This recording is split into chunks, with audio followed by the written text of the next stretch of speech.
Тэгээд орон нутгийн театр болохоор маш онцлогтой. Тал руугаа хөрвөн жүжигчнээ хийж байгаа бүжиг гэвэл бүжиглэн хоор зогсгвол дуулна. Тэгээд хөгжмдөр суу гэвэл ингээл чадах ядгаараа хөгжим тоглоно гэд. Ер нь бол ийм урлагийн бүх талын мэдрэмжтэй байхыг маш их шаарддаг. Тийм болохоор орон нутгийн театр ер нь аюу хүүхнийг хувь уран бүтээлчийг маш сайн хөгжүүлдэг гэж ойлгодог. Тэнгисийн мандал мөнгөрөх цагаар тэргээл сарны туяандор тэнгэрийн одны тоогоор чамдан би хайртай гэдгээ шивнэн хийх юу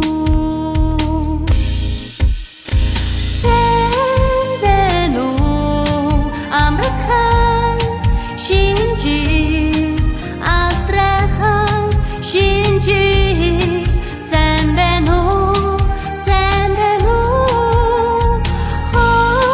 хонгорхон шинжил сэн бэ нөө хорвогийн шинжил ирлээ. My Stage, My Voice бүртгэл үргэлжилсээр